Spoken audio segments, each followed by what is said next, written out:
kind of more active with the people and out in the community. You don't really have to know him, but if I see Mayor Grant, I ain't know him personally, but I saw this guy at every event. I was like, oh yeah, I'll vote for him because he's actively involved with the people. You know, he's not just somebody in a desk or in an office somewhere that we never see till election time. So that's always something good to pay attention to.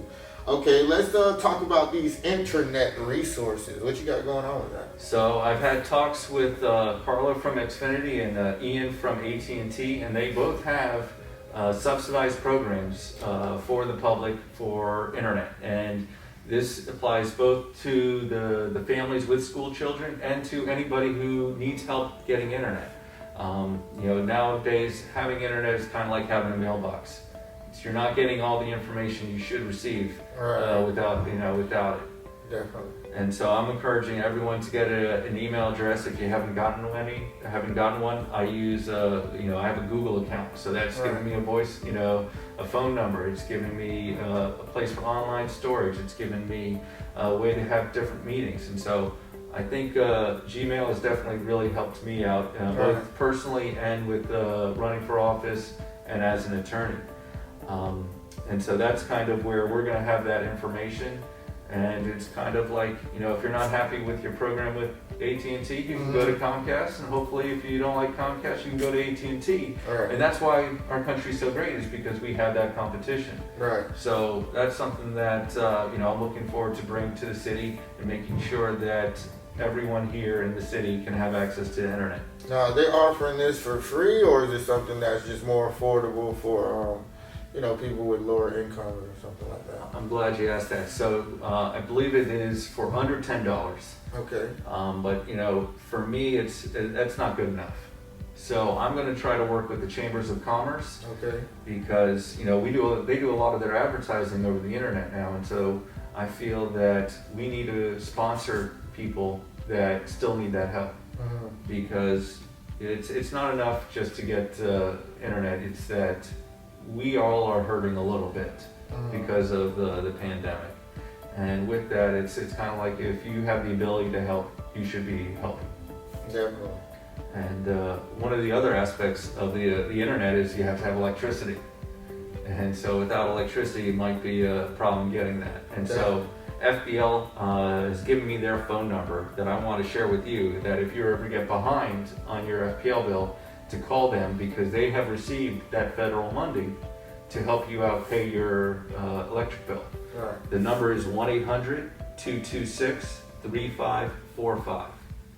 And so calling that number will hopefully be able to work out a payment arrangement or to have that amount forgiven. Say it one more time. 1-800-226-3545. Yeah, so y'all make sure y'all call FPL, like you said, if you are need help with the bill, or you're short or just can't cut it at all, give them a call and see how they can help you out. That's very good information to have. What we got up next? We got our budget. The budget from last week, or this week, or the next budget. So we're going to actually talk about the budget that you went to. Oh, the budget meeting I went to. Nice. So that was your first budget meeting. Tell us what you thought about it. My first impression, I like the new police department. It was I love the location. Just to talk logistics, I like location. I like how you guys have it set up where on the TVs where if you can't make it there, you can still participate in it. That's just the overall of it. I like how that's set up. So even if you can't actually make it to a city budget meeting, it's good to get in online and you can still even leave your comments. You don't just have to listen. You can still raise your hand, leave comments. So I love the way they have it set up. Being there,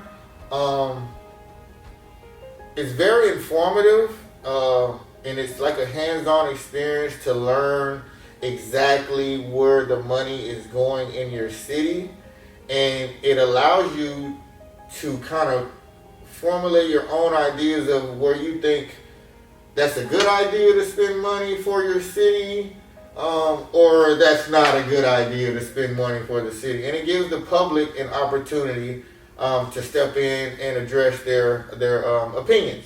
What I didn't like was the fact that they go through all the categories such as like public works, fire, general budget. They go through all of them, but they don't really let you talk until the end. So that's the only downside I would see to it. So you got to kind of take notes and stuff. So, but I think that they should allow you to kind of, even if they limit it to 5 comments at that time of that particular topic, that way whoever's in charge of that part of the budget can chime in right then and not really try to take notes like you're trying to take notes, because everybody can't gather their thoughts after so much more has been said on top of that. Because now you're trying to gather thoughts for public work, trying to mix in your thoughts with this, and then I have to address everybody at the same time, which kind of can be a little cluttery. So I think that part can be a little organized, but I love the fact that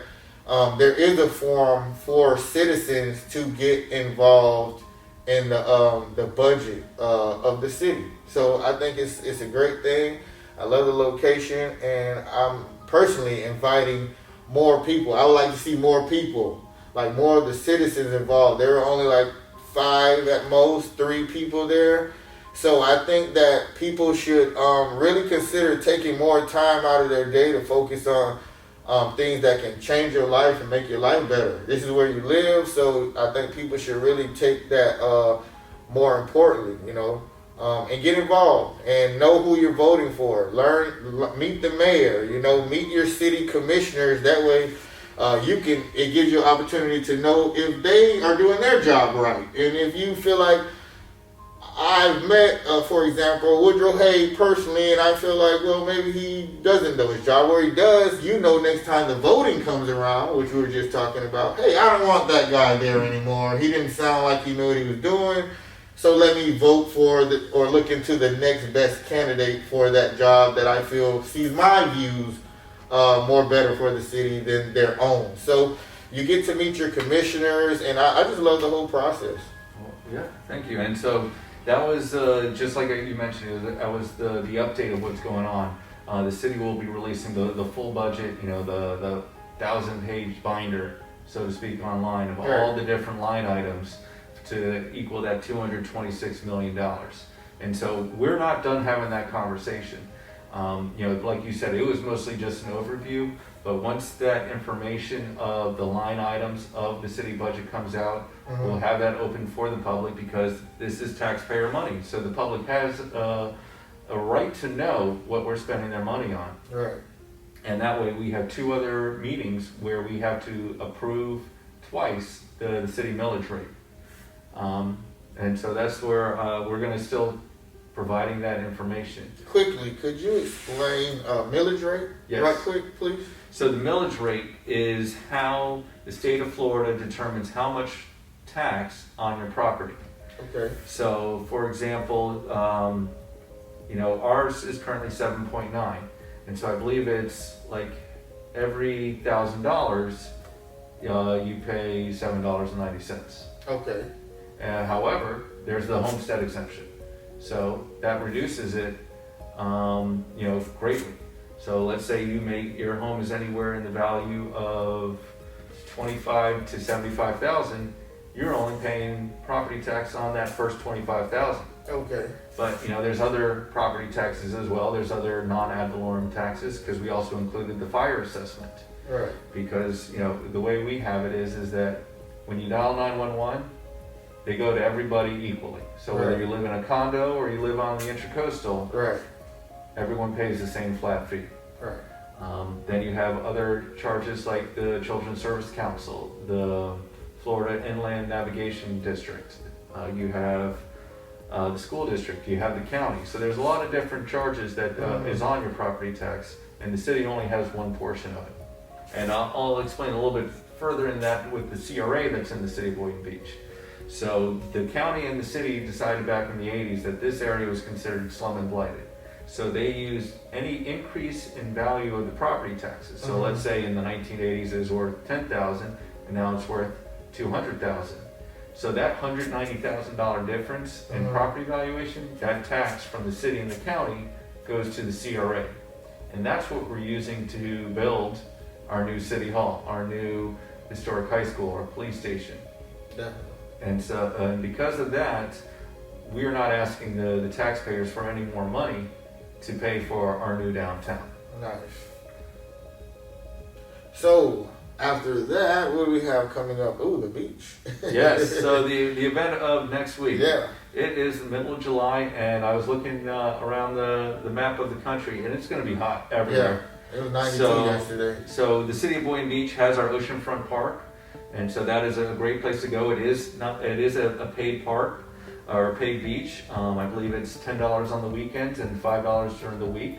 Right. But we have free beaches that aren't too far, Right. and I want to make sure that everybody in the city of Boynton Beach knows where there's free beaches. We have Ocean Inlet Park. It used to be called Boynton Inlet, but Right. they changed the name because we changed our name. Right. And so that is free parking where all you have to do is cross A1A, and they have lifeguards, and you can go do... At Ocean Avenue. If they cross at Ocean Avenue. That's Ocean Boulevard. Ocean Boulevard, Yeah. and then go north, Yep. and then you'll run into Boynton Inlet. Yep. So On just the south... left-hand side. So yeah, just south of that inlet. Then you also have Hammock Park, where, it's not a private park. It is, about 15 to 20 parking spaces Yeah. that if you want a kind of a secluded day at the beach, you can get there early and find a spot. They have showers, but there aren't any lifeguards. And then also we have Gulfstream Park, which is just in between Briny Breezes and Gulfstream and Crossover Woolbright and go south towards Delray. It's probably a mile on the left. Yep. So Probably a mile on the just left. past Nomad and the Texaco, Right. and that's one's actually nice because you have your boardwalk, you have the park for the kids, and then you can walk out on the beach if you like. You know, great for the family. A weekend is really hot summer. The kids are home, so get out the house, enjoy yourself. Make sure you keep your social distancing. Don't wear your mask in the water, but you can wear them out the water, and just enjoy yourself for the summer. Well, enjoy. Have a great weekend. Have a good weekend. Thank you.